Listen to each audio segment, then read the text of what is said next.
Hey friends, so event, festival, challenge, whatever it's called, has arrived with a new portal, and there are two new heroes. One, of course, is a brand new hero, as certain people call brand new hero, and the other fellow has got a costume. So I'm going to start with the fellow who has got a costume because he's one of the favorite, or one of the five favorite heroes in this game. Very old, but absolutely amazing. So the Hera gets a costume. That's the original version. Was a cleric, now becomes a badass wizard. This remains the same. Bonus for 2, 3, 4. It's high time they changed it to 1, 2, 3. Um, Certain percentages of mana generation additional and critical chance additional. Costume bonus, the real deal, which is what I'm hoping I get this costume somehow for. So that's 20, 20, 35, 5, which is a sizable increase and brings him on par with the latest fellows. Still less, but fairly there. And when I do the max preview, looks much decent. Okay, so having said that, there's a passive that the Wonderland fellows have got. He gets it too via the costume route. When this character casts their special skill, they have a 50% chance to give mindless attack for 3 turns to a random ally. So, there you go.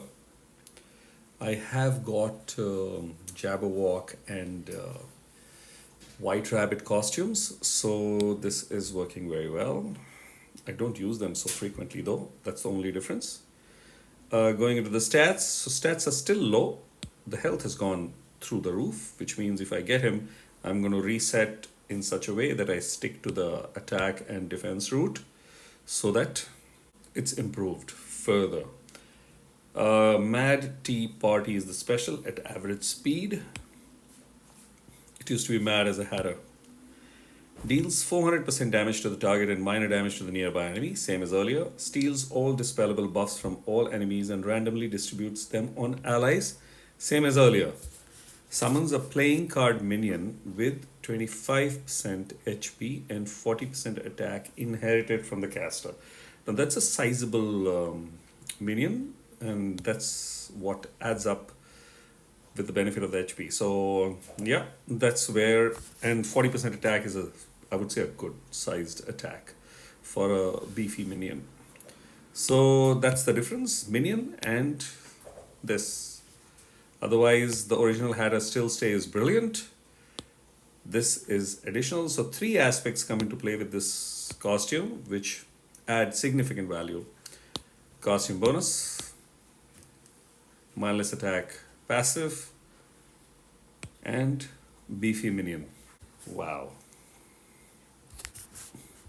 By the way, it's not cleared over written over here. The minion is summoned for all. Summons a playing card minion with this HP and this attack inherited from the caster for himself. I'm just trying to remember from beta. Was it 2, 3, self and nearby? No, it's basically for him, if I remember well. Because it's not mentioned over here, it's very clear for him. So the costume version is, I would say, valuable because of the 3 aspects that have been added to it. Apart from the talent being this, which means it's going to hit harder with the talent activation. Yeah, so, whoa, that's the fellow that I would love to get. But let's go to Knave of Hearts, a Dark Legendary, Barbarian. We just discussed this. I was almost going to tap near the passive. There's no passive for this guy. Okay, so the stats obviously are in tune with today's fellows. So massive, good, huge. Stolen Tarts at fast speed is the special. Deals 300% damage to the target and nearby enemies. So that's consistent impact 3. The target automatically casts mindless attack on a random ally when mana is full at the start of a turn during 3 turns. So it gives mindless attack to 1. The target summons a tart minion for each ally with 10% HP and 32% attack inherited from the caster. So for himself, sorry, here it's clearly mentioned for each ally. So for all the allies, minion recovers 10% health for its owner when it's defeated. So not a very strong minion, but there is a reason given. So there is a life-saving 10% health recovery when the minion is defeated. So, well, there is a benefit of that, but I would say it's still a good benefit. Why? Because not everybody has Ojima. Ojima will punish this like real badass, but not everyone has Ojima. So obviously this guy can't be put on a defense.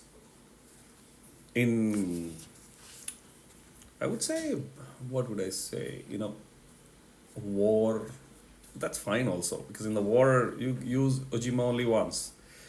In a tournament you can keep using that fellow more and more, and obviously on offense he will be much better used with all that he's doing over here. So I wouldn't say game changing massive. The benefit is that fast speed with massive stats, so is useful. That mindless attack is not random but specific, which is also very useful. And yeah, that's about it. And the life saving minion. So minion just doesn't go away, provides that mini beef, but while going away provides the 10% HP addition heal, which is fantastic. So yeah, useful, very useful if one sees. And this is your max preview. That shows that it's massive. So two heroes, one improvement of the old via the non-special route, because the special is almost the same, and minions are being brought into play. So those who are thinking that minion heroes are non-existent, well, you might want to give it a rethink. So that's that. Congratulations for getting either of them or both of them, and good luck in case you want them. I'm wishing myself luck to get this guy. I already have two. It'll be fantastic to get the third. Will enhance those two very, very clearly. I don't know whether I'll level the third one, but for the costume I would love to.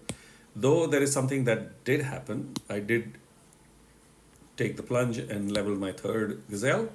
Just adds additional dimension to my play, so I really am enjoying, because there is an additional gazelle available for any specific war related attack that I would like to take her. So that's that. It's better to have certain anchor heroes for each of the teams, I'm realizing. Not that I did not know earlier, but now specifically building it to have an anchor. So I'm now thinking of adding on some more Arcos, because he's still, after such a long time since introduction, still a game-changing hero. So I would love to have multiple Arcos. So I'm now working on creating a little bit of a room for the tonics, so that I can complete Arco, because I have other copies. So yeah, gazelles, Arcos, there's some heroes that'll be useful. Now I have these coins since earlier, since I have gone no purchase. I will use these coins, and of course I'm going to farm to see if I can get those two additional ones for an additional pull, and maybe some more via the coins got from the farming in this portal, I mean in the event. So that's that. Let's find out. Let's go and do some superstitious pulls, like I have been strongly told to do.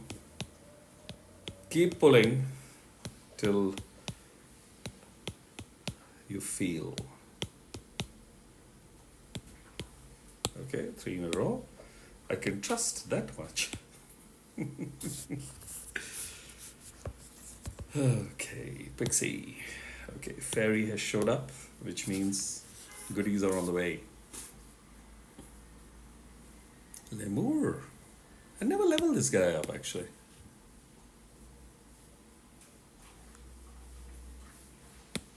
Okay, the last one.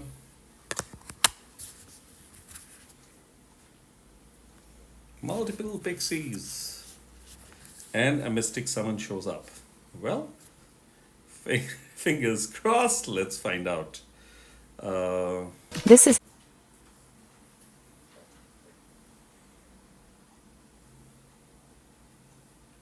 Bao. So the twin was waiting in the shadows.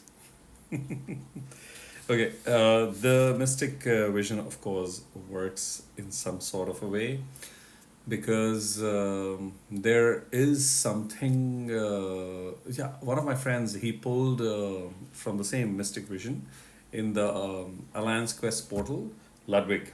So the percentage might be very, very, very small, but it does work. So I will leave it at that. So thanks for watching. Good luck and cheers.